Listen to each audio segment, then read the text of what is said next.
Okay, today we will start the chapter skeletal system. In previous class, we will learn about the how the cell formed in combined into tissue and how tissue form a organ and then organ combine to form a organ system.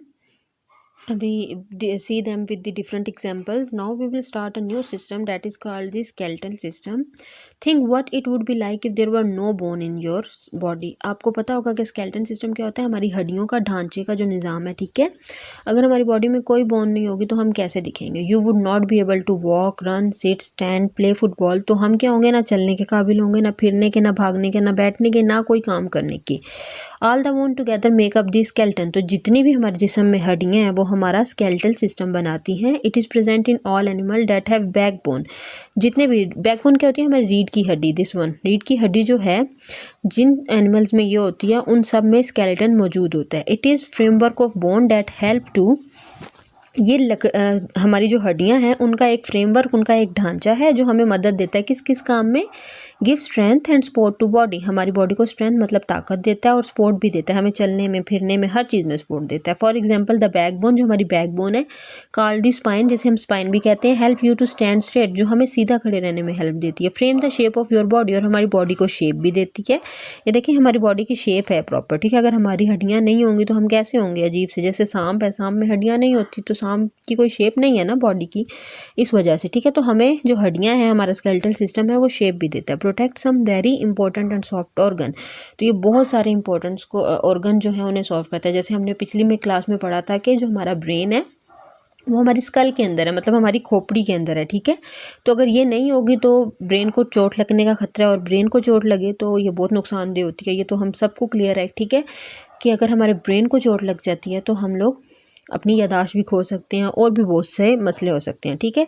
तो जो हमारा skeletal system है वो हमें protect भी करता है, ठीक है। और जो हमारी रिब के, जो हमारी पसलियाँ हैं, ठीक है, ये वाली जो हमारी पसलियाँ, ये क्या करती हैं, हमारे हार्ट को, हमारे लंग्स को, हर चीज़ को क्या करती हैं, सेव करती हैं, प्रोटेक्ट करती हैं।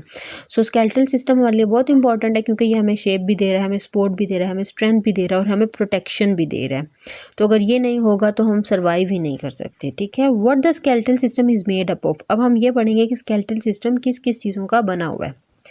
The skeletal system consist of bone, ये तो हमें पता है कि बोन्स होते हैं, एंड जॉइंट्स। और जॉइंट क्या होते हैं, हमारे जॉइंट क्या होते हैं, ये जगह जहाँ से जुड़ी होती है, ठीक है। जैसे उंगली है, ये एक जॉइंट है। A joint is a place in a body where two or more bone meet with the help of tissue called ligament. तो एक जॉइंट होता है, वो जगह होती है जहाँ पे दो हड्डियाँ आपस में जुड़ती हैं और दोनों एक टिश्यू की मदद से जुड़ी होती हैं, और उस टिश्यू का नाम है ligament. Ligament joint the two bone at the joint and stop it to form falling apart. और ये इनको जोड़ता है और इनको दोबारा टूटने से या अलग होने से रोकता है। Joint help the bone to move but not all joint move. Joint हमारे जितनी भी होती हैं हमें मूवमेंट में हेल्प देती हैं, ठीक है, लेकिन सारे जॉइंट मूव नहीं करते। For example the joint between the plates of skull do not move in adult. तो जो हमारी स्कल है उसके जॉइंट मूव नहीं करते हैं, ठीक है, वो अपनी जगह पे रहती है। लेकिन जो हमारे बाजू हैं, हाथ हैं, उनके जॉइंट्स जो हैं वो मूव करते हैं, उंगलियों के जॉइंट भी मूव करते हैं। Some joint move in all direction, और कुछ जॉइंट ऐसे हैं जो सब डायरेक्शन में मूव करते हैं। Such as the joint in your shoulder, जो हमारी शोल्डर में जॉइंट है वो आगे की तरफ, पीछे की तरफ, हर तरफ मूव करता है। And the one is on your hip, और जो एक जॉइंट जो हमारे हिप में है। Such joint are called the ball and socket joints, और इन जॉइंट्स को हम कहते हैं बॉल एंड सॉकेट जॉइंट्स। तो बॉल एंड सॉकेट जॉइंट कौन से हैं, जो हर डायरेक्शन में मूव कर सकते हैं। और अब हम नेक्स्ट पढ़ेंगे नेक्स्ट जॉइंट जो सारी डायरेक्शन में मूव कर सकता है, और इस जॉइंट को हम कहते हैं हाइंग जॉइंट, हिंग जॉइंट, ठीक है। और ये जॉइंट कहाँ पे पाया जाता है, हमारे एल्बो के अंदर, हमारी कोहनी के अंदर होता है, ठीक है। तो हमने दो टाइप के जॉइंट्स पढ़े हैं कि जॉइंट्स पहले क्या होते हैं, जो हमारी बोन्स को आपस में जोड़ रहे होते हैं, ठीक है, उस जगह को हम जॉइंट कहते हैं। और जॉइंट हमने दो टाइप के पढ़े हैं, एक जो हर डायरेक्शन में मूव कर पाते हैं और एक जो हर डायरेक्शन में मूव नहीं कर पाते हैं, और एक जो है वो सिर्फ एक ही डायरेक्शन में मूव कर पाते हैं। और एक को हम बॉल एंड सॉकेट कहते हैं जो ऑल डायरेक्शन में मूव करते हैं, और जो सिर्फ एक डायरेक्शन में मूव करते हैं उन्हें हम हाइंग जॉइंट कहते हैं, ठीक है। अब हम नेक्स्ट पढ़ेंगे अपना मस्कुलर सिस्टम। हमारे मसल्स, हड्डियाँ हैं, हड्डियों के ऊपर मसल्स हैं, ठीक है। मसल्स के बगैर भी हमारी लाइफ पॉसिबल नहीं है। तो हम एक एक मसल को डिटेल में पढ़ेंगे और इनका फंक्शन क्या है, ठीक है। तो the skeleton system is very important. ये तो हमें पता है कि हमारा स्केलेटन सिस्टम हमारे लिए बहुत इंपॉर्टेंट है। It can not work on its own, ये खुद काम नहीं कर सकता, इसको सपोर्ट चाहिए, मदद चाहिए, किसकी, मस्कुलर सिस्टम की। What the muscular system is made up of. Muscular system किसका बना हुआ है, टेंडन्स का, ठीक है। टेंडन्स क्या होते हैं, कनेक्टिव टिश्यू होते हैं जो मसल को बोन के साथ अटैच करते हैं। पीछे हमने लिगामेंट्स पढ़े। लिगामेंट्स क्या करते हैं, दो हड्डियों को आपस में जोड़ते हैं, लेकिन जो टेंडन्स होते हैं वो मसल को, ये जो हमारे ऊपर मसल्स होते हैं बॉडी, इसको हमारी हड्डियों के साथ जोड़ते हैं। Muscle is a tissue consisting of a sheet or bundle of cell that are capable of contracting, produce movement or tension. ये मसल्स क्या करते हैं, ऐसे शीट्स हैं या ऐसे सेल्स के बंडल्स हैं जो कॉन्ट्रैक्ट करते हैं, बॉडी को मूवमेंट में मदद करवाते हैं और उनकी टेंशन में वो खिंचाव भी पैदा करते हैं। ठीक है, अब हमारे पास 3 टाइप्स के मसल्स हैं। First one is smooth muscle, then हमारे पास है cardiac muscle and skeletal muscle. अब हम इनको डिटेल में पढ़ेंगे और ये क्या क्या काम करते हैं। ठीक है, smooth muscle make up the internal hollow organ of your body. For example the stomach, intestine, bladder are made up of smooth muscle. तो हमारे इंटरनल ऑर्गन जितने भी उनको कौन बनाता है, हमारे स्मूथ मसल। होलो का मतलब हम वो वाले स्टमक जो बिल्कुल अंदर से खाली है, जैसे मैदा है वो अंदर से खाली होता है। ठीक है, उसके अंदर सिक्रीशंस होती हैं लेकिन वो उसके अंदर मसल्स नहीं होते main.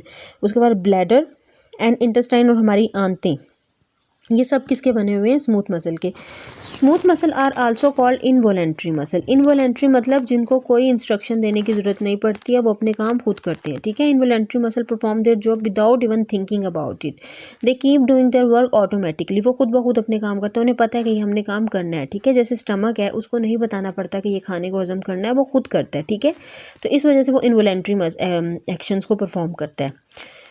What could happen if you ate something and forgot to instruct your stomach to digest it? वही बात है कि अगर हम अपने मैदे, फ़र्ज़ करें कि अगर हमारा मैदा होता है, ठीक है, और उसे हम बताते, हम अपने स्टमक को हम ये बात बताते कि हमने ये खाना डाइजेस्ट करना है, और इंसान है कभी भी भूल सकता है। ठीक है, तो क्या होता है, ठीक है, बहुत नुकसान होता है ना। इस वजह से कुछ फंक्शंस ऐसे हैं जो ऑर्गन्स अपने ऑन पे कर लेते हैं, और उन फंक्शंस को हम इनवॉलेंट्री मसल्स कहते हैं। ठीक है, और इनवॉलेंट्री मसल्स कौन से हैं, स्मूथ मसल हैं। अब हम नेक्स्ट पढ़ेंगे कार्डियक मसल्स। ये हमारे हार्ट के अंदर होते हैं। ठीक है, make up of our heart are cardiac muscle. Like the smooth muscle they are involuntary. ये भी इनवॉलेंट्री है। हमारे हार्ट को भी हमें नहीं बताना पड़ता कि ब्लड कहाँ पे मूव करना है और कैसे मूव करना है, वो सारा फंक्शन अपने ओन पे करते हैं। ठीक है, therefore cardiac muscle are also involuntary, are attach to each other instead of being attach to bone. Cardiac muscle आपस में एक दूसरे से अटैच करते हैं।